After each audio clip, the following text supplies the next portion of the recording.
जय हिंद दोस्तों। तो कैसे हैं आप सभी लोग? उम्मीदन बहुत अच्छे होंगे और अपनी तैयारी बहुत अच्छी तरीका से कर रहे होंगे। देखो, अभी हाल ही में सरकारी रिजल्ट पर आरपीएफ के फॉर्म आ गए हैं। सिपाही और इंस्पेक्टर दोनों के हैं। देखो, अगर आप आरपीएफ के एग्जाम को उठा के देखेंगे, जो चाहे वो कांस्टेबल का हो चाहे वो एसआई का हो, दोनों एग्जाम के अंदर बहुत ज्यादा हिस्ट्री का वेटेज रहता है। हिस्ट्री से बहुत ज्यादा क्वेश्चन पूछता है। और जब हम हिस्ट्री को पढ़ते हैं तो एक तो प्राचीन भारत से ज्यादा क्वेश्चन पूछे जाते हैं, और प्राचीन भारत के बाद एक आधुनिक भारत से सर्वाधिक क्वेश्चन पूछे जाते हैं। मध्यकालीन भारत से एग्जामिनर कम से कम क्वेश्चन पूछता है। और हमने आपको बताया था अपनी क्लास के अंदर कि हम इस हिस्ट्री को बिल्कुल बेसिक से स्टार्ट कर रहे हैं। स्टार्टिंग से लेकर हम बिल्कुल आधुनिक भारत के 1947 तक, भारत की स्वतंत्रता तक पूरा कंप्लीटली हिस्ट्री आपको कराएंगे। इससे पहली क्लास में हमने मौर्य वंश के बारे में डिस्कस किया था कि मौर्य वंश की स्थापना किसके द्वारा की गई, उसका संस्थापक चंद्रगुप्त मौर्य, उससे संबंधित हमने पॉइंटों के बारे में बात की जो एग्जाम के माध्यम से महत्वपूर्ण होते हैं। उसके बाद हमने बिंदुसार के ऊपर क्लास बनाई। बिंदुसार के बाद अशोक के ऊपर, जो मौर्य वंश का सबसे ताकतवर शासक रहा, और उसके दौरान जो भी शासन नीति रही। देखो, मौर्य वंश के बाद मगध पे जो अगला वंश हुआ जिसने शासन किया वो शुंग वंश था। और शुंग वंश की स्थापना किसके द्वारा की गई थी? पुष्यमित्र शुंग ने शुंग वंश की स्थापना की थी और इसने सत्ता को प्राप्त किया। और कैसे सत्ता प्राप्त की गई थी पुष्यमित्र शुंग के द्वारा? इसने हत्या की वृहद्रथ की। और वृहद्रथ कौन था? मौर्य वंश का अंतिम शासक था वृहद्रथ, अशोक का पुत्र था। और उस समय पुष्यमित्र शुंग उसका सेनापति था। और पुष्यमित्र शुंग के द्वारा सत्ता को पाने के लिए वृहद्रथ की हत्या की गई। मौर्य वंश का अंत हुआ और मौर्य वंश के बाद मगध के ऊपर शुंग वंश स्थापित किया गया। देखो, शुंग वंश की भी इस समय राजधानी पाटलिपुत्र थी। और अगर हम मौर्य वंश की राजधानी की बात करें तो वो भी पाटलिपुत्र थी। लेकिन इस समय बात करें पुरोहित की। देखो, इससे बहुत ज्यादा क्वेश्चन पूछा जाता है कि पतंजलि किसके पुरोहित थे? तो पतंजलि किसके पुरोहित थे? तो पतंजलि पुष्यमित्र शुंग के पुरोहित थे। पुष्यमित्र शुंग जाति से ब्राह्मण था, ब्राह्मण जाति का शासक था, ब्राह्मण जाति वर्ग का था। तो उसके द्वारा वेदों के माध्यम से अपने शासन को चलाया गया। और देखो, अगर कहीं पे भी प्राचीन भारत में बौद्ध धर्म अनुयायी यानी कोई अगर ब्राह्मण वर्ग का व्यक्ति होता था तो बौद्ध धर्म अनुयायी से बहुत ज्यादा ईर्ष्या करता था, क्योंकि एक समय पर बौद्ध धर्म और जैन धर्म हिंदू धर्म के लिए खतरा बनते हुए जा रहे थे। और खतरा बनने का कारण क्या था? क्योंकि हिंदू धर्म के अंदर एक वर्ण व्यवस्था थी जो ब्राह्मण, क्षत्रिय, वैश्य और शूद्र में थी। और शूद्र वर्ग के लोगों को उस समय हिंदू धर्म के अंदर इतनी ज्यादा प्राथमिकता नहीं दी जाती थी, उन्हें कोई समानता नहीं दी जाती थी, काफी समाज के अंदर भेदभाव नजर आता था। इसलिए शूद्र वर्ग के लोगों के द्वारा बहुत बड़े स्तर पर धर्म परिवर्तन किया गया और उन्होंने बौद्ध धर्म और जैन धर्म को स्वीकार करना शुरू कर दिया। जब मगध का राजा पुष्यमित्र शुंग हुआ तो ये अपने धर्म के अनुयायियों को कम नहीं करना चाहता, क्योंकि जिस धर्म के अनुयायी कम होंगे तो वो धर्म सीमित होता हुआ चला जाएगा। इसलिए कहते हैं कि पुष्यमित्र शुंग ने अपने शासनकाल में अपने साम्राज्य में बौद्धिस्टों को मारने का आदेश जारी कर दिया। और कहते हैं कोई भी व्यक्ति अगर किसी भी बौद्धिस्ट भिक्षु का सर काट लाता था तो पुष्यमित्र शुंग के द्वारा उसे उपहार दिए जाते थे, उसे गिफ्ट दिया जाता था, इनाम दिए जाते थे अगर कोई भी व्यक्ति किसी भी बौद्धिस्ट भिक्षु की हत्या करता था। तो नहीं, अगर देखें तो पुष्यमित्र शुंग के शासन काल में बौद्ध धर्म के लोगों को बहुत ज्यादा प्रताड़ित किया गया, उनका बहुत ज्यादा शोषण किया गया। और करने का एक ही कारण था, उस समय पर हिंदू धर्म को छोड़कर बौद्ध धर्म में जो धर्म परिवर्तन हो रहा था, उस धर्म परिवर्तन को रोकने के लिए इस प्रकार के एक्शन उस समय पर किसने लिए? पुष्यमित्र शुंग के द्वारा ली गई। इस समय बहुत विख्यात व्यक्ति थे पतंजलि। पतंजलि कौन थे? देखो, पतंजलि अपने समय के एक आयुर्वेदिक चिकित्सक रहे, बहुत विख्यात। कहते उनके द्वारा हर बीमारी की दवाई बना दी गई। जैसे आज के समय पर भी आपने कंपनी का नाम सुना होगा, बाबा रामदेव की पतंजलि कंपनी। वो पतंजलि कंपनी किस व्यक्ति के नाम पर है? पतंजलि के नाम पर, जो एक बहुत बड़े आयुर्वेदिक चिकित्सक रहे। और पतंजलि कंपनी आज जितनी भी दवाइयां बनाती है सब क्या बनाती है? आयुर्वेदिक दवाइयां बनाती है। अब आप देखेंगे बाबा रामदेव ने अपने प्रोडक्ट के नाम के ऊपर पतंजलि रखा, और पतंजलि के ऐड भी बहुत अच्छे होते हैं। जैसे आपने कभी कॉलगेट का ऐड भी देखा होगा, और जब पतंजलि के कॉलगेट का ऐड देखते हैं तो उसमें आपने देखा होगा कि लौंग है, नीम है, नींबू है, ठीक है, इसमें जायफल है। उस चीज को देखने के बाद लगता है कि भाई साहब कॉलगेट करना या मुंह में हवन करना है ना। बाबा रामदेव इस प्रकार का ऐड करते हैं ना कि इन सब चीजों को मिला के बनाया गया पतंजलि का कॉलगेट। तो वो किस व्यक्ति के नाम पर? पतंजलि इनके नाम पर किया गया, जो एक प्राचीन समय पर बहुत विख्यात आयुर्वेदिक चिकित्सक रहे। और किसके पुरोहित और सलाहकार थे? पुष्यमित्र शुंग के सलाहकार थे, जो उस समय पर मगध का शासक था। अब देखो, पुष्यमित्र शुंग के शासन काल में प्रथम यवन आक्रमण के होने का उल्लेख होता है कि जब मगध पर पुष्यमित्र शुंग का शासन था तो उस समय पर यवनों के द्वारा भारत पर सर्वप्रथम हमला किया गया था। भारत पर सबसे पहले हमला करने वाले विदेशी आक्रांता कौन थे? यूनानी थे। और यूनानियों में कौन था? अलेक्जेंडर के द्वारा भारत पर सबसे पहला यूनानी आक्रमण किया गया। यूनानियों के बाद भारत पर आक्रमण करने के लिए यवन आए और यवनों के द्वारा भारत पर आक्रमण के क्रम में वो दूसरे स्थान पर रहे। ठीक है, यवन के थे, उन्हें इंडो ग्रीक के नाम से भी जाना जाता था, उसके बारे में अभी बात करेंगे। अब देखो, ये जो अभी इंडो ग्रीक हमले के बारे में मैंने बताया आपको, यवन आक्रमण के बारे में बताया, इसके बारे में हमें दो काव्यों से पता चलता है। एक होता है महाभाष्य काव्य, और एग्जाम में बहुत ज्यादा पूछा गया कि महाभाष्य काव्य किस व्यक्ति के द्वारा लिखा गया है। तो महाभाष्य काव्य किसने लिखा है? पतंजलि ने। और इस काव्य में पतंजलि के द्वारा भारत पर प्रथम यवन आक्रमण के बारे में उल्लेख है कि भारत पर प्रथम यवन आक्रमण मगध के राजा पुष्यमित्र शुंग के शासनकाल में किया गया। और उस समय पर यवनों का जो राजा था जिसने भारत पर हमला किया, उसका नाम डेमेट्रियस प्रथम कहा जाता है, कि यवनों के राजा डेमेट्रियस प्रथम के द्वारा भारत की सरजमी पर हमले किए गए और उस हमले को विफल कर दिया मगध के राजा पुष्यमित्र शुंग के द्वारा। अब इसके बारे में एक और काव्य से पता चलता है, मालविकाग्नि मित्रम। ये मालविकाग्नि मित्रम नाटक किसने लिखा? कालिदास। और कालिदास को भारत का शेक्सपियर कहा जाता है। और कालिदास ने संस्कृत भाषा में बहुत प्रसिद्ध महाकाव्य उनके द्वारा लिखे गए हैं, बहुत प्रसिद्ध नाटक उन्होंने संस्कृत भाषा में लिखे हैं। और कालिदास गुप्त वंश के राजा चंद्रगुप्त द्वितीय के दरबारी कवि रहे थे। एक समय पर मानसिक रूप में ये बहुत मूर्ख थे, लेकिन कुछ इनके साथ घटना घटित हुई, जिस घटना के बाद ये बहुत विख्यात विद्वान व्यक्ति बने। वो बताएंगे, जब कभी चंद्रगुप्त द्वितीय को पढ़ेंगे तब कालिदास के बताएंगे ऐसा क्या जीवन में परिवर्तन हुआ कि वो एक बहुत विख्यात लेखक हुए। ठीक है, बहुत ज्यादा। अब इसमें क्या है, ये मालविकाग्नि मित्रम के एक नाटक है।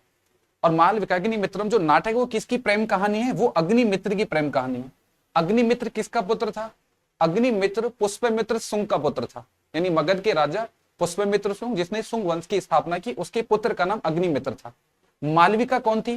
देखो, मालविका विदिशा के राजा यज्ञसेन की पुत्री का नाम था। कहते कि यज्ञसेन और पुष्यमित्र शुंग के बीच में आपसी दुश्मनी थी, जैसे फिल्मों में होती है ना, हीरो के बीच में और विलन के बीच में, उसी प्रकार की। कहते कि उसे ये राजपाट में दुश्मनी प्राप्त हुई। दुश्मनी का जो कारण मानते हैं वो ये कारण माना जाता है कि यज्ञसेन के जो बहनोई थे वो बृहद्रथ के बहुत ज्यादा करीबी अधिकारी थे। और जब पुष्यमित्र शुंग ने बृहद्रथ की हत्या की तो उसके जितने भी करीबी अधिकारी थे सबको बंधक बना के कारागार में डाल दिया। कारण ये रहा कि अगर वो उनको कारागार में नहीं डालता, अगर वो राजा बनता तो उसके खिलाफ षड्यंत्र करते और उसके राजा बनने का विरोध करते, उसे राजा स्वीकार नहीं करते, कहते कि भाई तू हमारा राजा है ही नहीं, क्योंकि सत्ता पाने के लिए तूने हमारे राजा की हत्या की है। तो इसलिए पुष्यमित्र शुंग के द्वारा इसके बहनोई को बंधक बना लिया गया। कहते कि जब बंधक बनाया गया तो इसलिए यज्ञसेन का इस समय यहाँ का गवर्नर था, तो इसने विदिशा के क्षेत्र को एक स्वतंत्र क्षेत्र घोषित कर दिया और वहां का स्वयं राजा बन बैठा। अब इनके बीच में एक आपसी विवाद शुरू हुआ।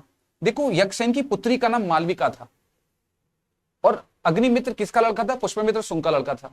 दोनों के बीच में आपसी बहुत ज्यादा रंजिश थी, लेकिन दोनों के बीच में एक प्रेम कहानी का उल्लेख नजर आता है और उस प्रेम कहानी का उल्लेख इस नाटक में कालिदास के द्वारा किया गया।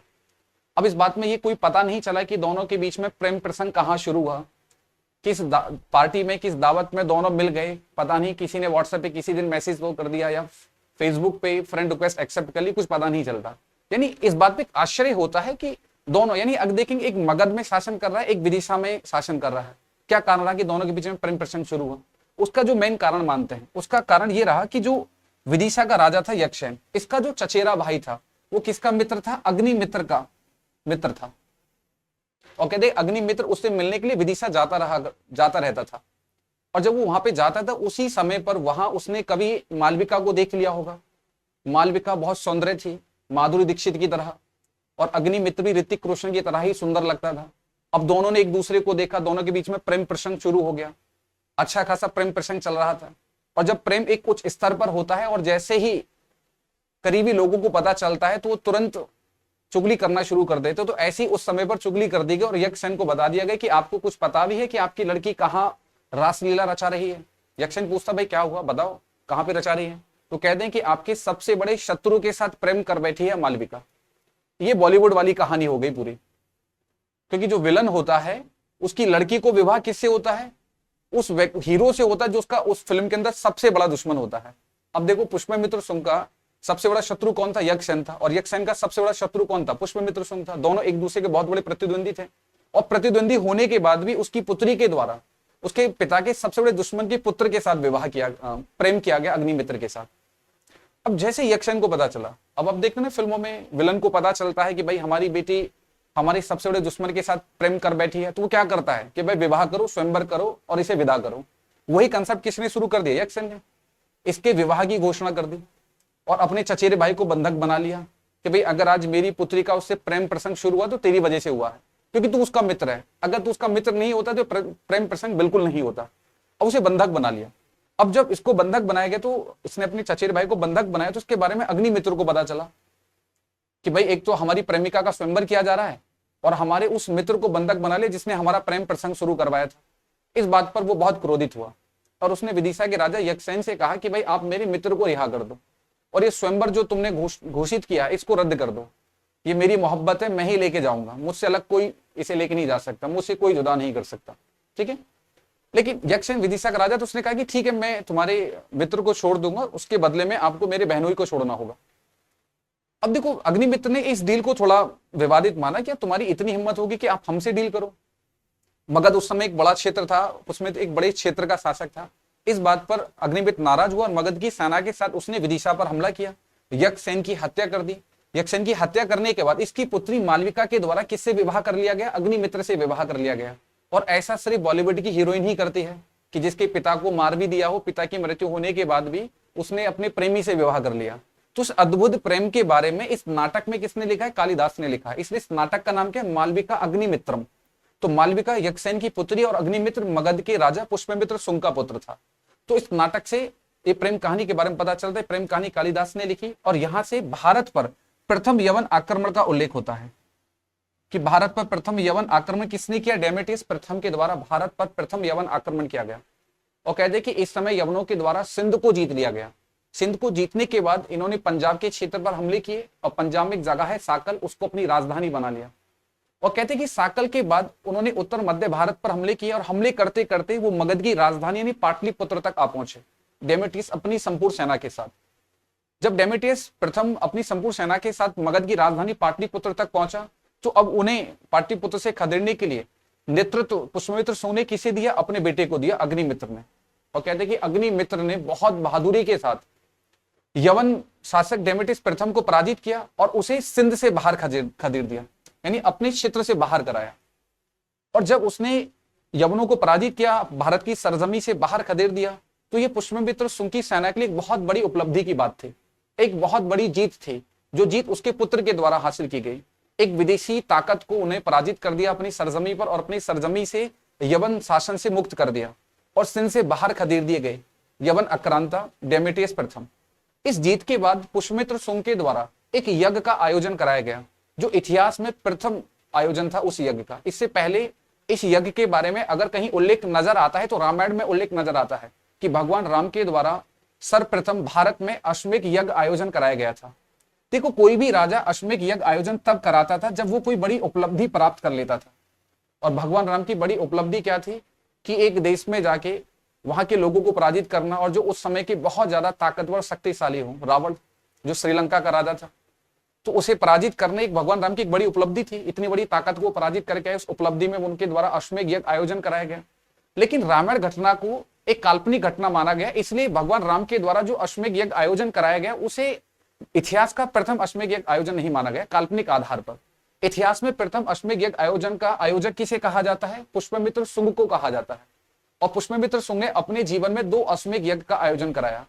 अश्वमेध यज्ञ में क्या होता था कि राजा का अपना शाही घोड़ा होता था, जिस घोड़े पर बैठकर राजा अधिकांश कर चलता था। जैसे आज के समय पर किसी गाड़ी में देश के प्रधानमंत्री बैठ के चले तो वो शाही गाड़ी कही जाएगी, तो ऐसे उस समय पे जिस घोड़े पर बैठ के राजा चलते तो शाही घोड़ा होता था। उस घोड़े की पूजा की जाती थी। पूजा करने के बाद जितने भी अपने समीपवर्ती छोटे मोटे प्रांत होते थे, छोटे मोटे साम्राज्य होते थे, उन साम्राज्य में राजा के सैनिक उस घोड़े को लेके घूमते थे। और जिस साम्राज्य से उस घोड़े को लेके घूमा जाता था वो साम्राज्य राजा के अधीन माना जाता था। और उस घोड़े पर लिख दिया जाता था कि भाई ये अश्वमेध यज्ञ का घोड़ा है, और यदि ये घोड़ा किसी भी साम्राज्य से गुजरेगा तो वो साम्राज्य हमारे राजा के अधीन होगा। और यदि कोई इस बात को स्वीकार नहीं करता है तो इस घोड़े को पकड़ सकता है। घोड़े को पकड़ने का मतलब होगा कि हमारे राजा को युद्ध चुनौती है, वो अपने आप को हमारे राजा के अधीन राजा नहीं मानता है। और जैसे हमारा घोड़ा बंधक बनाया जाएगा, ये सूचना तुरंत हमारे महाराज को पता चलेगी और क्षेत्र पर वो हमला कर बैठेंगे, युद्ध यानी उसके पर हमला कर दिया जाएगा, क्योंकि उसकी अधीनता को स्वीकार नहीं कर रहा है। तो या तो आप प्यार से हमारी अधीनता स्वीकार कर लो, अन्यथा महाराज के द्वारा आपके साम्राज्य पर हमला किया जाएगा अपनी सेना और ताकत के साथ। अब उसमें होता क्या था कि जब वो बड़ी जीतों को हासिल करते थे तो छोटे मोटे राजा वैसे ही डर जाते थे। कहते ना कि आप एक किसी दबंग व्यक्ति को पीट दें, जो बाहुबली हो तो छोटे मोटे जितने भी टपोरी मिजाज के गुंडे वुंडे होंगे वो तो वैसे ही सर झुकाना शुरू कर देंगे। तो ऐसे होता था कि जब राजा किसी बड़ी ताकत को पराजित करता था और बड़ी ताकत को हराने के बाद जब वो अश्वमेध यज्ञ आयोजन करता था, छोटे मोटे राजा वैसे ही उसे अपना राजा स्वीकार कर लेते थे, अपने आप को अधीन कर देते उस राजा के। तो इतिहास में प्रथम अश्वमेध यज्ञ आयोजन किसने कराया? पुष्यमित्र शुंग के द्वारा प्रथम अश्वमेध यज्ञ आयोजन कराया। और किस उपलब्धि में कराया गया? उसके द्वारा यवन राजा डेमेट्रियस प्रथम को पराजित करने के उपलक्ष्य में, क्योंकि उस समय उत्तर भारत के काफी क्षेत्र पर यवनों के द्वारा नियंत्रण कर लिया गया और उस क्षेत्र को यवनों के नियंत्रण से किसने मुक्त किया? उसके पुत्र अग्निमित्र के द्वारा, जो उसकी एक बड़ी उपलब्धि थी। अब ये कहा जाता है कि भाई जो पुष्यमित्र शुंग था वो किस धर्म का विरोधी था, तो उसे किस धर्म विरोधी कहा जाता है? बौद्ध धर्म विरोधी कहा जाता है। बौद्ध भिक्षुओं के सर काटने पर उसने इनाम तक रखे और कहते कि जिस पीपल के वृक्ष के नीचे बैठकर बोध गया में भगवान गौतम बुद्ध के द्वारा ज्ञान प्राप्ति की गई है, उस वृक्ष को भी काटने के लिए गया था। लेकिन जब उस वृक्ष को काटने के लिए जा रहा था तभी आसमान से एक बिजली आ पड़ी और जिससे उसकी सेना डर गई और फिर सेना ने आगे बढ़ने की इच्छा जाहिर नहीं की, वो रास्ते से वापस लौट आया। लेकिन बोध गया के पास में जितनी भी बौद्धिस्टों की बस्तियां थी उसने उन सारी बस्तियों को तबाह कर दिया, उनकी हत्याएं कर दी गई, बस्तियों में आग लगा दी गई। ये कंसेप्ट उसने किया, लेकिन वो पीपल के वृक्ष को नहीं काट पाया। भगवान बुद्ध के जहां उन्होंने ज्ञान प्राप्त किया था उसे काट किसने दिया? गौंड के राजा शशांक के द्वारा। और गौंड कहां पड़ता है? बिहार में। तो गौंड के राजा शशांक के द्वारा उस पीपल के वृक्ष को काटा गया जिस पीपल के वृक्ष के नीचे बैठकर भगवान बुद्ध के द्वारा ज्ञान प्राप्त किया गया, जहां उन्होंने बौद्ध को प्राप्त किया, जहां वो सर्वज्ञानी के रूप में आए। तो वहां उस वृक्ष को उनके द्वारा काटा गया, गौंड के राजा शशांक के द्वारा। लेकिन उसे काटने के लिए पहले कौन गया? पुष्यमित्र शुंग गया, जो कारणवश नहीं काट पाया। अब देखो ये पूछता है कि भाई शुंग वंश का अंतिम शासक कौन था? तो शुंग वंश का अंतिम शासक कौन था? देवभूति। और देवभूति की हत्या उसके सेनापति वसुदेव के द्वारा कर दी गई, जिसने शुंग वंश के बाद कण्व वंश की स्थापना की। तो शुंग वंश के बाद मगध पर किस वंश ने शासन किया? कण्व वंश के द्वारा वहां पे शासन किया गया। अब यहाँ पे एक क्वेश्चन और आता है कि अशोक के स्तूपों को तुलवाने वाला राजा कौन था? किस राजा के द्वारा अशोक के 84,000 स्तूपों को तुलवाया गया? तो किसने तुलवाया था? पुष्यमित्र शुंग के द्वारा तुलवाया गया। कारण क्या था? देखो पुष्यमित्र शुंग अशोक की तरह महान बनना चाहता था। देखो किसी के भी साक्ष्य को खत्म करके आप कभी महान नहीं बन सकते। महान बनोगे अपनी योजनाओं से, अपनी नीतियों से, अपने वैचारिक सिद्धांतों से। अब वो कहता है कि भाई अशोक को मरे काफी वर्ष हो गए, लेकिन आज भी लोगों के दिल और दिमाग में अशोक समाहित है। लोग आज भी अशोक को ऐसे ही प्रेम करते हैं कि जैसे वो तत्काल जीवित हो। अशोक की लोकप्रियता का कारण क्या है? तो उसके अधिकारियों ने कह दिया कि अशोक इसलिए महान हो गया क्योंकि अशोक ने स्तूपों का निर्माण करवाया था। उसने 84,000 स्तूप बनवाए। उन स्तूपों की वजह से अशोक एक महान राजा बन गया। अब उसमें सुनता है कि यदि मैं उन स्तूपों को तोड़वा दूं और तोड़वाने के बाद अगर मैं अपने स्तूपों का निर्माण करवाऊं तो लोग अशोक को भूल जाएंगे और किसको याद रखेंगे? पुष्यमित्र शुंग को याद रखेंगे। पर ऐसा कुछ भी नहीं हुआ। वो अशोक की प्रकाष्ठा को कभी खत्म नहीं कर पाया। उसने स्तूपों को बेशक खत्म कर दिया। अशोक फिर भी प्राचीन भारत के महान शासकों में ही जाना गया और उसकी उपलब्धि और उसकी छवि पर कोई फर्क नहीं पड़ा इन स्तूपों को तोड़ने के बाद भी। तो 84,000 अशोक की स्तूपों को किसने तुड़वाया? शुंग वंश के संस्थापक पुष्यमित्र शुंग के द्वारा किया गया। ठीक है, तो आज इस क्लास में इतना ही। नेक्स्ट हम बात करेंगे अपनी अगली क्लास में। तब तक के लिए जय हिंद।